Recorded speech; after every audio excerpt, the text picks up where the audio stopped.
Welcome everybody. Today we are going to be doing an overview of the digestive system.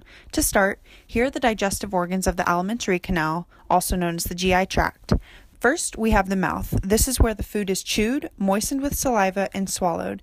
This is also where the salivary glands release salivary amylase to break all carbohydrates into polysaccharides. Here's the pharynx. The pharynx does a process called deglutition, which is swallowing. There are two phases. The buccal phase is voluntary. It's when the tongue pushes the bolus of food into the oropharynx. The second phase is the pharyngeal-esophageal phase, which is involuntary and where the tongue blocks off the mouth, the soft palate rises to close off the nasopharynx, and the epiglottis covers the glottis so the trachea is blocked off. Here's the esophagus. It carries food, liquid, and saliva from the mouth to the stomach. Next, we have the stomach. It is a temporary storage area for food. You begin enzymatic digestion of proteins here, and you start to absorb substances like water, alcohol, aspirin, and caffeine, while producing chyme to form a nice homogeneous paste mixed with homogeneous enzymes. Protein is broken down by pepsin and hydrochloric acid and turned into polypeptide. Here's the small intestine. The small intestine has three parts. The first 10 to 12 inches is the duodenum, the second 8 to 10 feet is the jejunum, and the last 8 to 10 feet is the ileum. This is where digestion is completed and where polysaccharides are turned into disaccharides with the help of pancreatic amylase. It's where polypeptides are turned into amino acids with the help of trypsin, chymotrypsin, and carboxypeptidase, and where triglycerides that are formed from lipids turn into glycerol and fatty acids with the help of bile and pancreatic lipase. The small intestines also contain brush border enzymes, which are sucrose, lactose, and maltose, and those are derived from disaccharides and further broken down by sucrase, lactase, and maltase to form an assortment of glucose, fructose, and galactose. Last, we have the large intestines. It absorbs water and forms feces. The large intestine is made up of the cecum, which is the pouch at the beginning of it, and then it travels on to the ascending colon, which turns into the transverse colon at the hepatic flexure. The transverse colon then turns into the descending colon at the left splenic flexure and carries on to the sigmoid colon at the end. Next, we have the accessory organs of the digestive system. First up is the teeth. Your teeth chop your food and get it ready for swallowing. Next is the tongue. The tongue helps the teeth by mixing the food with saliva, forming a bolus, which is a ball of food, and then it moves back into the pharynx when you swallow. The salivary glands are located in the mouth, and they produce saliva. Saliva cleans the mouth, helps remove food particles, dissolves chemicals from your food so you can taste what you are eating, moistens the food, and contains the enzyme salivary amylase. The liver is also an accessory organ. It removes nutrients from the blood and processes them. Carbohydrates get turned into glycogen. Your liver also stores fat and synthesizes cholesterol. It breaks down proteins into amino acids, and it also stores vitamins like vitamin A, B12, vitamin D, and iron. Next is the gallbladder. It stores and concentrates bile. And then we have the pancreas. This is where alpha cells, beta cells, and delta cells come into play. Alpha cells make glucagon, which raises your blood sugar.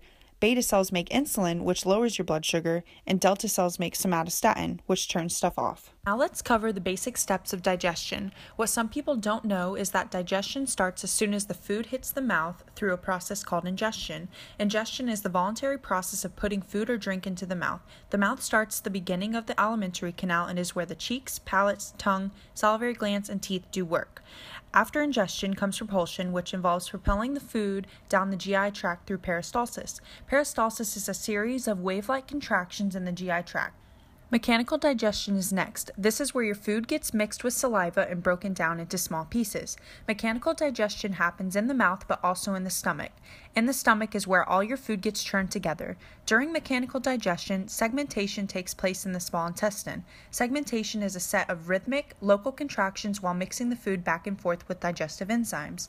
Next, we have chemical digestion, and this is where the breakdown of complex food molecules into their basic components happens. After chemical digestion comes absorption, which is when the basic components pass through the mucosa of the GI tract and into the blood. Once all of those steps are completed, feces is formed through compaction and exploited through defecation.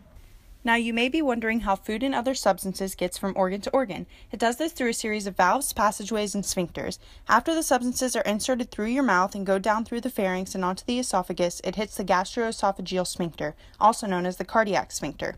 a false sphincter that acts as a valve to prevent stomach contents from coming back up into the esophagus. Once the contents go through the stomach, they hit the pyloric sphincter, an entranceway to the duodenum of the small intestine, and on through the rest of the small intestine.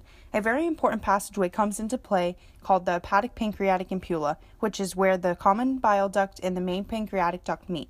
The common bile duct is formed from the cystic duct and the common hepatic duct. The cystic duct branches off of the gallbladder where bile is stored and released once CCK, a hormone we will talk about next, is present. The common hepatic duct branches from the right and left hepatic ducts that come from the liver where bile is made.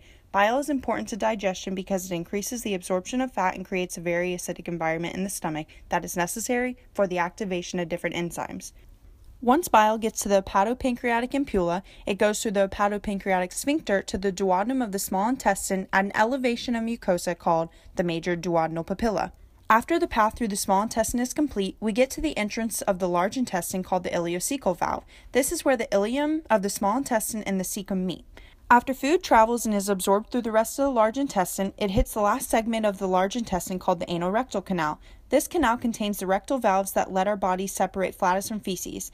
After the valves comes the anal canal, which involves the involuntary internal anal sphincter and the voluntary external anal sphincter. Last thing we need to mention is the different indirect hormones. Gastrin is a hormone produced by G cells in the stomach. The stimulus for production is food in the stomach, stretching of the stomach, and the sight, smell, or taste of food. Gastrin has two targets, the stomach and the small intestine. Gastrin also has actions. It increases secretion of digestive juices in the stomach, it increases stomach and small intestine motility, and finally it increases the production of digestive juices. Another hormone is secretin, which is produced in the duodenum of the small intestine. The stimulus for production is the presence of acidic chyme in the small intestine. Secretin has three targets, the liver, pancreas, and the stomach. The liver increases bile production, the pancreas produces bicarbonate-rich juice, and the stomach decreases motility. The last hormone we are going to mention is cholecystokinin, or CCK, which is produced in the duodenum of the small intestine. The stimulus for production is fatty chyme in the duodenum of the small intestine. CCK also has three targets, the pancreas, gallbladder, and the sphincter of Oddi. The pancreas increases production of enzymic juices, the gallbladder contracts to squirt out bile, and the sphincter of Oddi opens up for bile.